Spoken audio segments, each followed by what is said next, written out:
I'm so mad. I'm so mad. Trying to see how bad it is.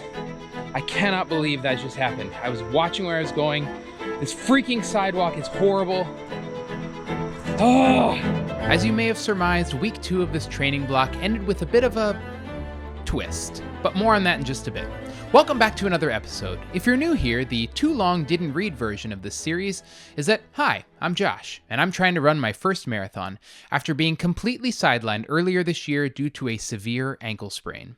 Week 2 of training started at the tail end of my family's beach vacation and ended back at home. To kick things off, stats. I started the week weighing in at vacation pounds and ended the week at 196 pounds. Not too shabby. My average resting heart rate for the week was 53 beats per minute, which was the same as week 1. The improvement from week 1 to week 2, though, was my sleep. I averaged 7 hours and 9 minutes per night. That's more than 40 minutes per night more than week 1.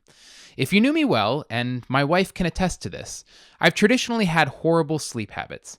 I'm trying my best to break them. I can't promise this is going to be a permanent change, but I'll take what I can get. Strength training.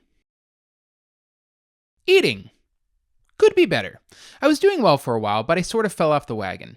Positives, I've eaten a ton of watermelon. Negatives, I've eaten a ton of not as good for me stuff.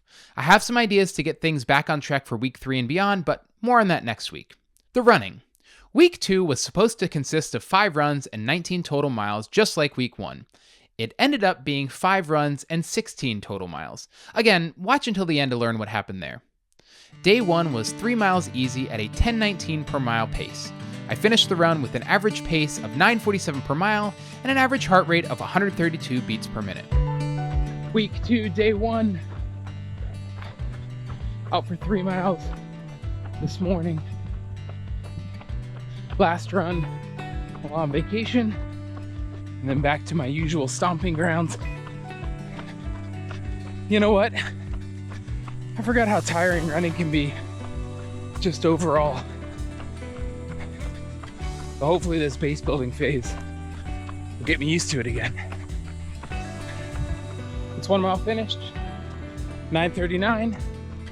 A little bit faster than I was hoping for, but feeling okay so far. Mile 2, 9:56. Okay, that's 3 miles finished. Last mile was 9:47. Felt okay, kept the heart rate in check. On to the next one. Day 2 was back home and 4 miles at that easy 10:19 per mile pace. This run clocked in at 39 minutes and 52 seconds for an average pace of 9:57 per mile and an average heart rate of 138. Week 2, day 2, 4 miles today. Back home after vacation. Not exactly motivated to be running today, but we're out here trying. Mile 1, 9:37.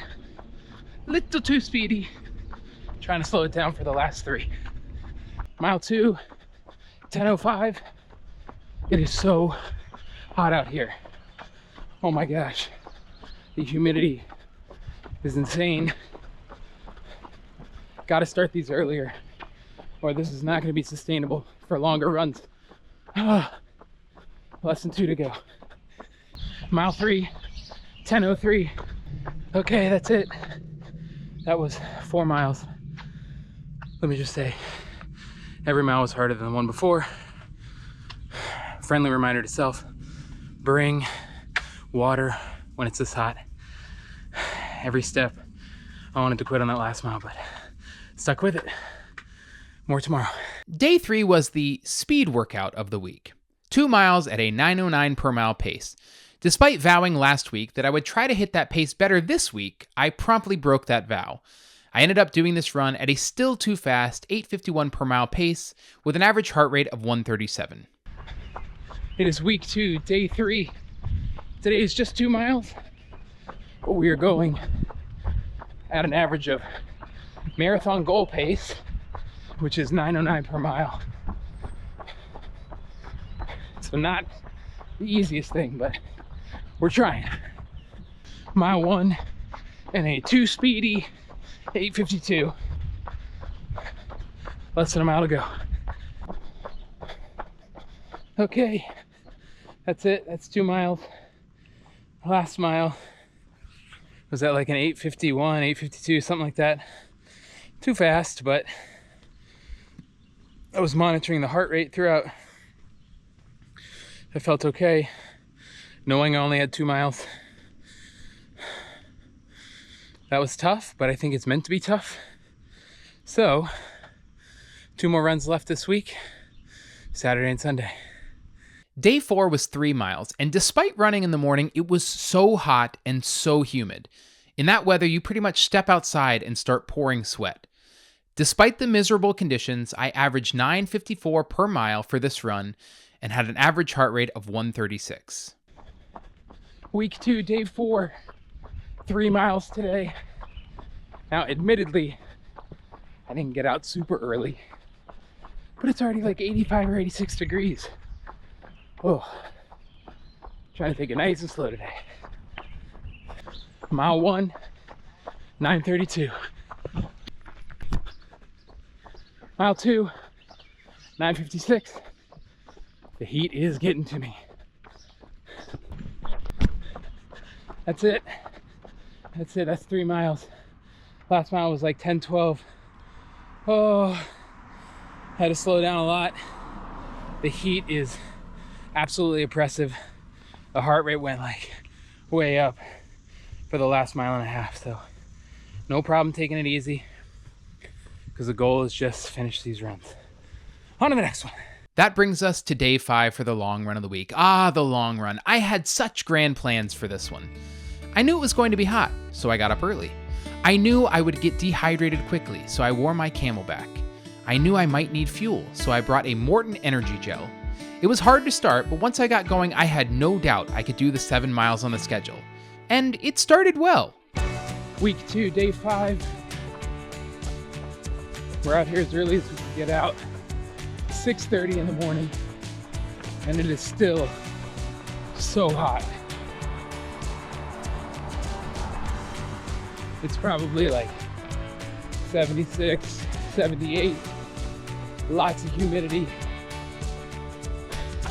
At least we brought better water this week. Got the Camelback. Brought a gel. We're gonna do our best.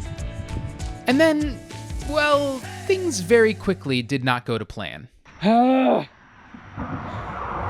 Just finished freaking mile 1, and I freaking twisted my left ankle again. Oh, I'm so mad. I'm so mad.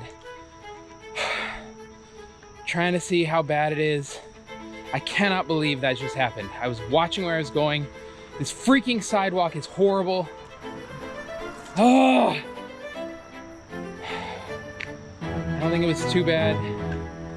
Oh, I'm so mad. I've been so careful for like 12 weeks. Of course, I'm not wearing my freaking ankle brace. Gosh, I hate how bad the sidewalks are here. Okay, I'm just gonna take a moment, see how it is. Hopefully, it definitely wasn't as bad as when I twisted it in the race. Gosh, that's so frustrating. Okay.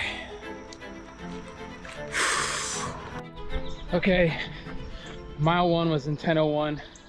Mile 2 was in 9:56. Stopping here to take an assessment of the ankle. After running a little bit further on it,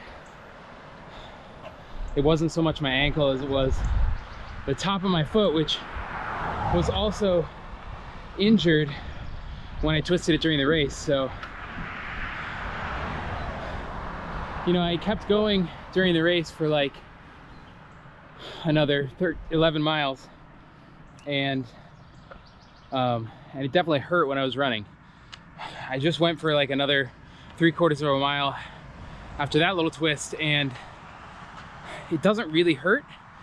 I'm trying to figure out if that's adrenaline or if that's like legitimately like maybe I dodged an injury here. So I might try to run just a little bit further, but unless I feel 100% confident, there's no way I'm going 7 miles this morning. There's just no point in risking like a long-term injury over week 2 training runs. So not what I had in mind, but that's running for you, I guess. Okay, after further consideration, I think I'm just gonna turn around and go home. I'm gonna try to run another 2-3 miles, cut it short today, ice the ankle, ice the foot, make sure that it's okay. And this is what I'm talking about. Look at this, in the middle of the sidewalk. Like, I have to go to the road. I have to go on the road here. It's so stupid. Ugh. I'm just, if you can't tell, I'm really frustrated this morning. But like, it's really hard to run on a sidewalk safely when there's trees in the way and there's freaking brush all over. You can't even see where the side of the sidewalk is. Okay, 2 to 3 more miles. Not gonna push it till it hurts, definitely not. But I'm gonna try to just at least finish on a positive note here. So, headed back home. Not ideal, but again, not gonna risk it. Okay, that's it.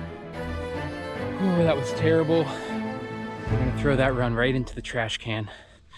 A big L. Last mile was like 10:41 or something like that. Horrible. But we're cutting it short today to assess the ankle. And please, please, please don't be too hurt. I guess we'll know soon. So yeah, not great. Instead of the planned 7 miles, I capped it at 4. This may have even been too much, but I did manage to finish the 4 miles with limited pain, an average of 10:07 per mile, and an average heart rate of 134. So what now? Well, I'm not entirely sure.